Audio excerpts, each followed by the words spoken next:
வெளிப்படுத்தின விசேஷம் 18ஆம் அதிகாரம்.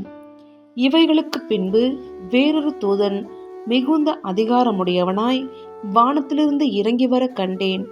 அவனுடைய மகிமையினால் பூமி பிரகாசமாயிற்று. அவன் பலத்த சத்தமிட்டு, மகா பாபிலோன் விழுந்தது விழுந்தது, அது பேய்களுடைய குடியிருப்பும் சகலவித அசுத்த ஆவிகளுடைய காவல் வீடும் அசுத்தமும் அருவருப்பும் உள்ள சகலவித பறவைகளுடைய கூடுமாயிற்று. அவளுடைய வேசித்தனத்தின் உக்கிரமான மதுவை எல்லா ஜாதிகளும் குடித்தார்கள். பூமியின் ராஜாக்கள் அவளுடைய வேசித்தனம் பண்ணினார்கள்.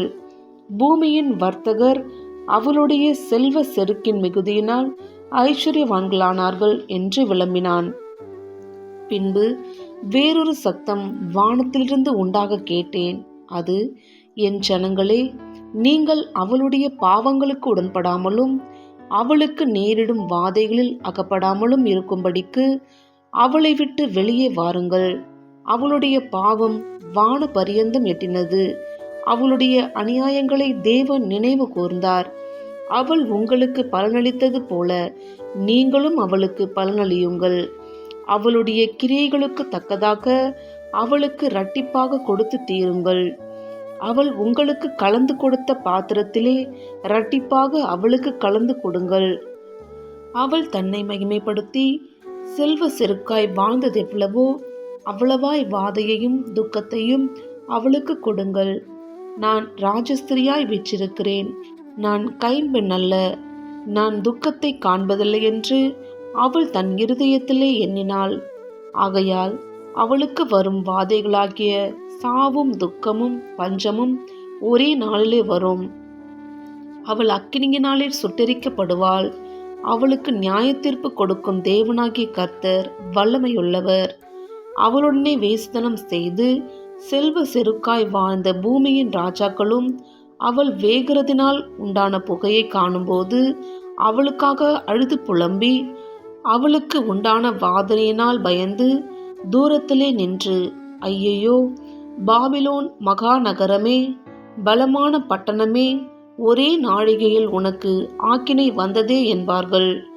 பூமியின் வர்த்தகர்களும் தங்கள் தங்கள் சரக்குகளாகிய பொன்னையும் வெள்ளியையும் இரத்தினங்களையும் முத்துக்களையும் சல்லாவையும் இரத்தாம்பரத்தையும் பட்டாடைகளையும் சிவப்பாடைகளையும் சகலவித வாசனை கட்டைகளையும் தந்தத்தினால் செய்திருக்கிற சகலவித வஸ்துக்களையும் விலையுயர்ந்த மரத்தினாலும் வெண்கலத்தினாலும் இரும்பினாலும் வெள்ளை கல்லினாலும் செய்திருக்கிற சகலவித வஸ்துக்களையும் லவங்கப்பட்டையையும் தூப வர்க்கங்களையும் தைலங்களையும் சாம்பிராணியையும் திராட்சரசத்தையும் எண்ணெயையும் மெல்லிய மாவையும் கோதுமையையும் மாடுகளையும் ஆடுகளையும் குதிரைகளையும் ரதங்களையும் அடிமைகளையும் மனுஷருடைய ஆத்துமாக்களையும் இனி கொள்வாரில்லாதபடியால் அவளுக்காக அழுது புலம்புவார்கள்.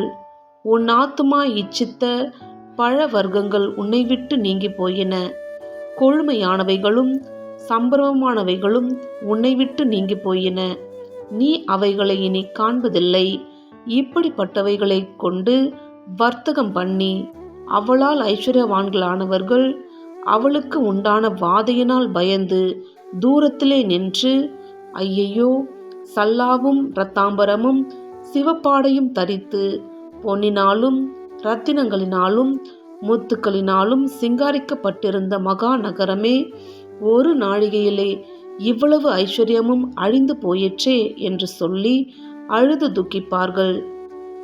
மாலுமிகள் யாவரும், கப்பல்களில் யாத்திரை பண்ணுகிறவர்கள் யாவரும், கப்பலாட்களும் சமுத்திரத்திலே தொழில் செய்கிற யாவரும் தூரத்திலே நின்று அவள் வேகிறதினால் உண்டான புகையை பார்த்து, இந்த மகா நகரத்திற்கொப்பான நகரம் உண்டோ என்று சத்தமிட்டு தங்கள் தலைகள் மேல் புழுதியை போட்டுக்கொண்டு, ஐயையோ, மகா நகரமே, சமுத்திரத்திலே கப்பல்களையுடைய அனைவரும் இவளுடைய உச்சிதமான சம்பூரணத்தினால் ஐஸ்வர்யவான்களானார்களே, ஒரு நாழிகையிலே இவள் பாழாய் போனாலே என்று அழுது துக்கித்து ஓலமிடுவார்கள்.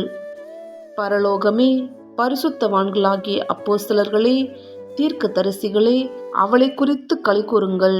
உங்கள் நிமித்தம் தேவன் அவளை நியாயம் தீர்த்தாரே என்று தூதன் சொன்னான். அப்பொழுது பலமுள்ள தூதன் ஒருவன் பெரிய ஏந்திரக்கல்லையொத்த ஒரு கல்லை எடுத்து சமுத்திரத்திலே எறிந்து, இப்படியே பாபிலோன் மகா நகரம் வேகமாய் தள்ளுண்டு இனி ஒருபோதும் காணப்படாமற் போகும். சுரமண்டலக்காரரும் கீதவாத்தியக்காரரும் நாகசுரக்காரரும் எக்காலக்காரருமானவர்களுடைய சத்தம் இனி உன்னிடத்தில் கேட்கப்படுவதுமில்லை. எந்த தொழிலாளியும் இனி உன்னிடத்தில் காணப்படுவதும் இல்லை. இயந்திர சத்தம் இனி உன்னிடத்தில் கேட்கப்படுவதும் இல்லை. விளக்கு வெளிச்சம் இனி உன்னிடத்தில் பிரகாசிப்பதும் இல்லை.